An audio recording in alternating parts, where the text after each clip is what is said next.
নমো ভগৱতে বাসুদেৱায় নমস্কাৰ মই আচাৰ্য বিনয় Kashyap Prayag astrology solution আৰু ৰিচাৰ্চ চেণ্টাৰৰ পৰা আপোনালোকক স্বাগতম জনাইছোঁ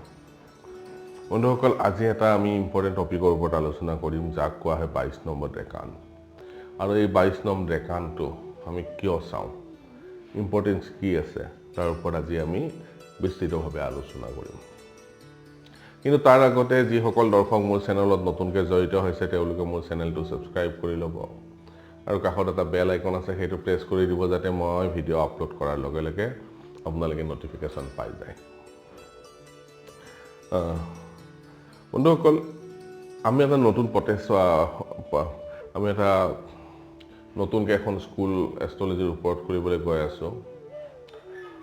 আপোনালোকে যদি এষ্ট্ৰলজি শিকাৰ কাৰণে ইচ্ছুক তলত এটা নাম্বাৰ আছে এই নাম্বাৰটোত ফোন কৰি দিব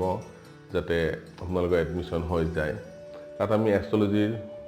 ক্লাছৰ ওপৰত আমি এখন স্কুল খুলিছোঁ য'ত আমি এষ্ট্ৰলজি ক্লাছেছ দিওঁ তাত আপোনালোকে চাৰ্টিফিকেট পাব তাৰপিছত আপোনালোকেও এষ্ট্ৰলজাৰ হিচাপে আপোনালোকৰ কৰ্মসংস্থাপন পাব পাৰিব আহক তেনেহ'লে আজি আমি 22 নম্বৰ ডেকানৰ ওপৰত আলোচনা কৰিম চাওক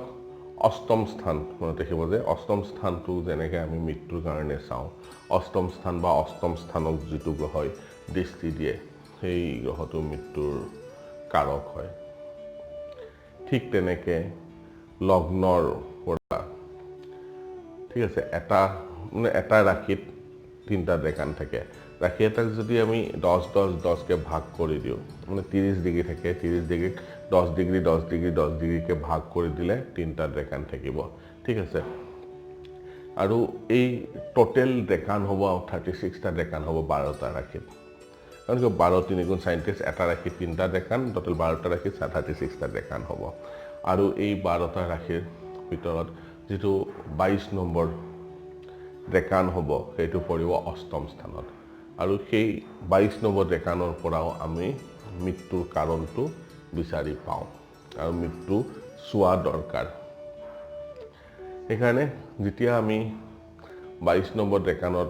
এনালাইসিস কৰিম যেতিয়া মৃত্যু বিচাৰ কৰিম 22 নম্বৰ ডেকানটো আমি এনালাইসিস কৰা দৰকাৰ আৰু সেইটো কি ৰাশি হ'ব ঠিক আছে সেই 22 নম্বৰ ডেকানৰ অধিপতি কি হ'ব সেইটো মৃত্যুৰ এটা কাৰক হয়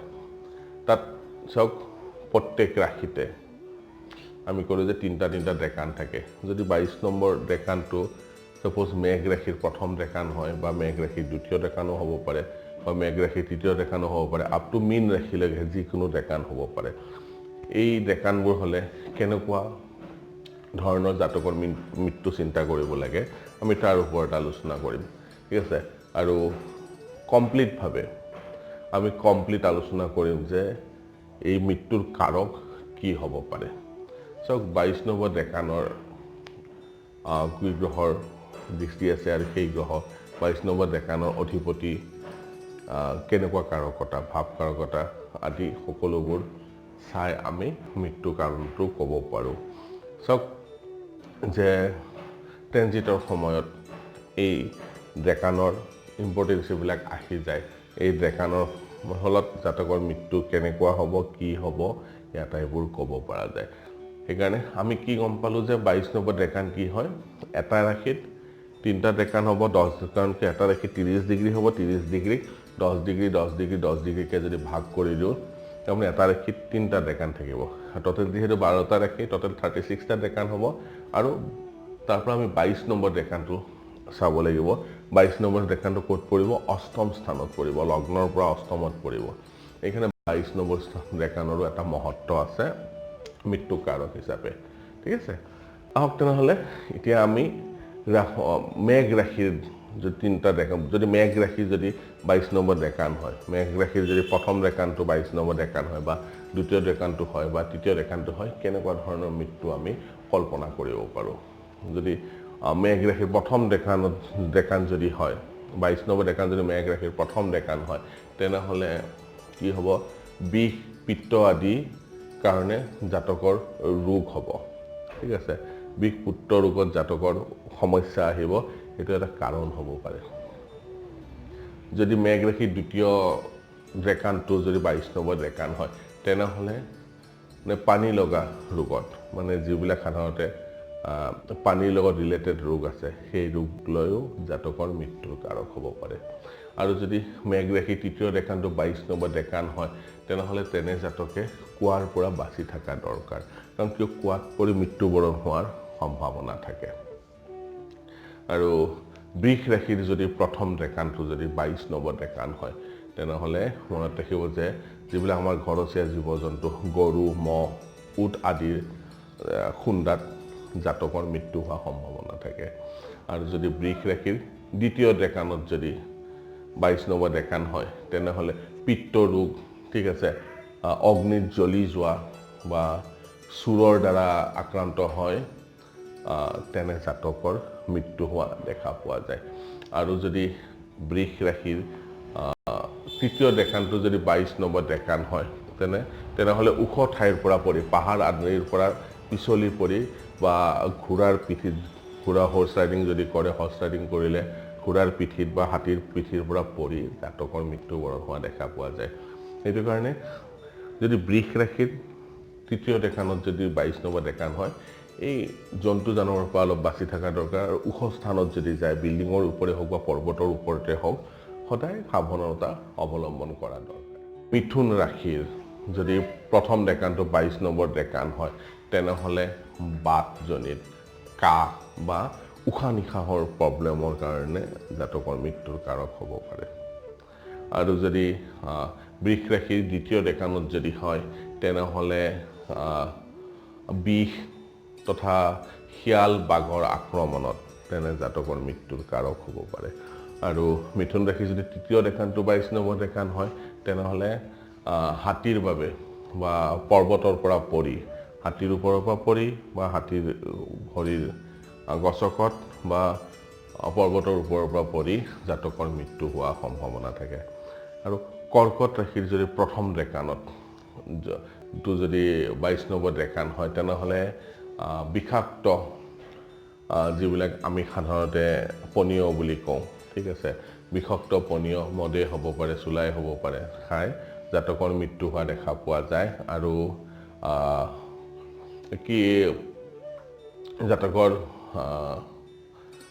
দ্বিতীয় ডেকানত যদি 22 নম্বৰ ডেকান হয় তেনেহ'লে বিষ পেট চলা বা ডিচেণ্ট্ৰি আদি বেমাৰৰ ফলত জাতকৰ মৃত্যুৰ কাৰক হ'ব পাৰে আৰু কৰ্কট ৰাশিৰ যদি তৃতীয় ডেকানত যদি হয় তেনেহ'লে তেনে জাতকৰ ভ্ৰম হয় ঠিক আছে হেলুচিনেশ্যন আদি হয় ঠিক আছে সাইকিক প্ৰব্লেম আদি হয় তাৰ ফলত জাতকৰ মৃত্যু হোৱা দেখা পোৱা যায় সিংহ ৰাশিৰ যদি প্ৰথম ডেকানটো যদি 22 নম্বৰ ডেকান হয় তেনেহ'লে বিষ বা পানীৰ ৰোগত জাতকৰ মৃত্যুৰ সম্ভাৱনা দেখা পোৱা যায় আৰু দ্বিতীয় ডেকানটো যদি সিংহ ৰাশিৰ দ্বিতীয় ডেকানটো যদি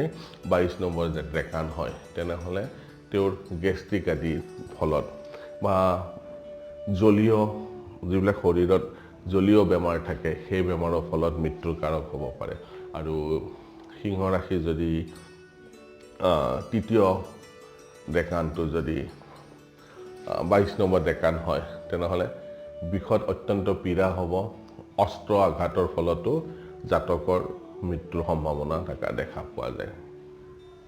আৰু কন্যা ৰাশিৰ যদি প্ৰথম ডেকানটো যদি 22 নম্বৰ ডেকান হয় তেনেহ'লে বায়ু ৰোগ বা মাথাৰ ৰোগৰ পৰা জাতকৰ মৃত্যুৰ সম্ভাৱনা থাকে আৰু কন্যা ৰাশিৰ যদি দ্বিতীয় ডেকানত যদি 22 নম্বৰ ডেকান হয় তেনেহ'লে ডাঙৰ অট্টালিকাৰ পৰা ডাঙৰ বিল্ডিঙৰ পৰা পৰি বা পৰ্বতৰ পৰা বাগৰি চুচৰি বা চৰকাৰৰ ৰাজদোষত জাতকৰ মৃত্যু হোৱা দেখা পোৱা যায় আৰু কন্যা ৰাশিৰ তৃতীয় ডেকানটো যদি 22 নম্বৰ ডেকান হয় তেনেহ'লে গাধৰ বা উট বা অস্ত্ৰৰ আঘাত বা পানীত পৰি বা স্ত্ৰীৰ কাৰণে ছোৱালীৰ কাৰণে মৃত্যুৰ কাৰক হ'ব পাৰে তুলা ৰাশিৰ প্ৰথম ডেকানটো যদি 22 নম্বৰ ডেকান হয় তেনেহ'লে স্ত্ৰী বা পশুৰ দ্বাৰা জাতকৰ মৃত্যুৰ সম্ভাৱনা থাকে আৰু তুলা ৰাশিৰ যদি দ্বিতীয় ডেকানটো যদি 22 নম্বৰ ডেকান হয় তেনেহ'লে হাগনি বেমাৰৰ পৰা, যাক আমি ডিচেণ্ট্ৰি ৰোগ হওক বা পেটৰ বেমাৰৰ কাৰণে জাতকৰ মৃত্যুৰ কাৰণ হ'ব পাৰে। আৰু তুলা ৰাশিৰ যদি তৃতীয় ডেকানটো যদি 22 নম্বৰ ডেকান হয়, তেনেহ'লে সাপে দংশন কৰাৰ ফলত বা জলীয় জীৱৰ বা পানীৰ প্ৰব্লেমৰ ফলত জাতকৰ মৃত্যুৰ কাৰক হ'ব পাৰে। আৰু তৃতীয় ডেকানটো আৰু মনত ৰাখিব যে বৃশ্চিক ৰাশিৰ প্ৰথম ডেকানটো যদি 22 নম্বৰ ডেকান হয়, তেনেহ'লে বিষ আৰু পয়জন আৰু মানে এমিউনেশ্যনৰ আঘাতত জাতকৰ মৃত্যু হোৱাৰ সম্ভাৱনা থাকে। আৰু দ্বিতীয় ডেকানটো যদি বৃশ্চিক ৰাশিৰ দ্বিতীয় ডেকানটো যদি 22 নম্বৰ ডেকান হয়, তেনেহ'লে অত্যাধিক কষ্ট কৰাৰ ফলত বা খুব ভাগৰৰ ফলত বা কঁকাল আদিৰ বিষৰ ফলত বা গুহ্যদ্বাৰৰ ৰোগত জাতকৰ মৃত্যুৰ সম্ভাৱনা থাকে। আৰু বৃশ্চিক ৰাশিৰ তৃতীয় ডেকানটো যদি 22 নম্বৰ ডেকান হয়, তেনেহ'লে লোহাৰ আঘাতত বা কলাফুল আৰু হাড়ৰ বিষত, মানে হাড়দিৰ বিষত, যিমান আমাৰ হাড়দি আছে, হাড়দিৰ বিষৰ কাৰণে জাতকৰ মৃত্যুৰ কাৰণ হ'ব পাৰে। আৰু ধনু ৰাশিৰ যদি প্ৰথম ডেকানত যদি 22 নম্বৰ ডেকান হয়, তেনেহ'লে বায়ু বিকাৰ, গুহ্য ৰোগ, মানে পাইলছ আদি বেমাৰৰ কাৰণে জাতকৰ মৃত্যুৰ কাৰক হ'ব পাৰে।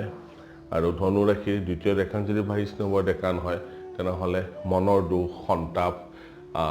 বিষাক্ত ব্যাধি, মানে বিষাক্ত পয়জনাছ বেমাৰ আৰু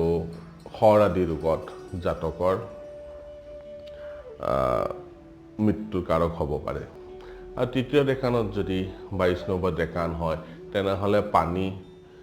পানীৰ তলৰ জীৱ জন্তুৰ আঘাতত বা কুষ্ঠ ৰোগ বা পেটৰ ভিতৰত কিবা অজান ৰোগ বা আদি ৰোগৰ ফলত বা হাওঁফাওঁৰ ৰোগৰ ফলত জাতকৰ মৃত্যুৰ কাৰক হ'ব পাৰে। মকৰ ৰাশিৰ প্ৰথম ডেকান যদি 22 নম্বৰ ডেকান হয়, তেনেহ'লে সিংহ, বাঘ, শিয়াল, গাহৰি আদি আক্ৰমণৰ ফলত জাতকৰ মৃত্যুৰ কাৰক হ'ব পাৰে। আৰু মকৰ ৰাশিৰ দ্বিতীয় ডেকান যদি 22 নম্বৰ ডেকান হয়, তেনেহ'লে পানীৰ তলৰ জীৱ জন্তুৰ খুন্দাত বা সাপৰ দংশনৰ ফলত মৃত্যুবৰণ হ'ব পাৰে। আৰু মকৰ ৰাশিৰ তৃতীয় ডেকানটো যদি 22 নম্বৰ ডেকান হয়, তেনেহ'লে চোৰৰ ফলত, অগ্নিৰ ফলত বা অস্ত্ৰৰ ফলত বা জ্বৰ আদি হৈও জাতকৰ মৃত্যুৰ কাৰণ হ'ব পাৰে। আৰু কুম্ভ ৰাশিৰ যদি প্ৰথম ডেকানটো যদি 22 নম্বৰ ডেকান হয়, তেনেহ'লে স্ত্ৰী পুত্ৰৰ কাৰণে মৃত্যুৰ কাৰক হ'ব পাৰে, পেটৰ ৰোগৰ কাৰণে মৃত্যুৰ কাৰক হ'ব পাৰে। আৰু পানীৰ ক্ষেত্ৰত পানীৰ পৰা সাৱধান হ'ব লাগে, যাতে পানীও মৃত্যুৰ কাৰক হ'ব পাৰে। আৰু দ্বিতীয় ডেকান কুম্ভ ৰাশিৰ দ্বিতীয় ডেকান যদি 22 নম্বৰ ডেকান হয়, তেনেহ'লে পাইলছ বেমাৰৰ কাৰণে পৰ্বতৰ পৰা পৰি, পাহাৰৰ পৰা পৰি আৰু বিষ আদিৰ ক্ষেত্ৰত জাতকৰ মৃত্যুৰ কাৰক হ'ব পাৰে। আৰু তৃতীয় ডেকানত কুম্ভ ৰাশিৰ তৃতীয় ডেকানটো যদি 22 নম্বৰ ডেকান হয়, তেনেহ'লে মুখৰ বেমাৰ হয় বা পশুৰ আঘাত হয়, মুখৰ কেঞ্চাৰ আদিও হোৱা দেখা পোৱা যায়, সেইবোৰ বেমাৰৰ ফলত মৃত্যুৰ কাৰক হ'ব পাৰে। আৰু মীন ৰাশিৰ যদি প্ৰথম ডেকানটো যদি 22 নম্বৰ ডেকান হয়, তেনেহ'লে গ্ৰহণী ৰোগ হয়, তাৰপিছত পেচাবৰ পৰা যিটো ৰোগ হয়, সেই ৰোগৰ ফলত মৃত্যুবৰণ হ'ব পাৰে। আৰু মাইকী মানুহৰ তিৰোতা মানুহৰ মেইনলি তেওঁৰ টিউমাৰ আদিৰ ফলত মৃত্যুৰ কাৰক হ'ব পাৰে। আৰু মীন ৰাশিৰ দ্বিতীয় ডেকানটো যদি 22 নম্বৰ ডেকান হয়, তেনেহ'লে নদী আদি, জাহাজ আদিৰ বিজুতি ঘটাৰ ফলত মৃত্যুবৰণ হ'ব পাৰে বা বিপদ আপদৰ ফলতো জাতকৰ মৃত্যুবৰণ হ'ব পাৰে। আৰু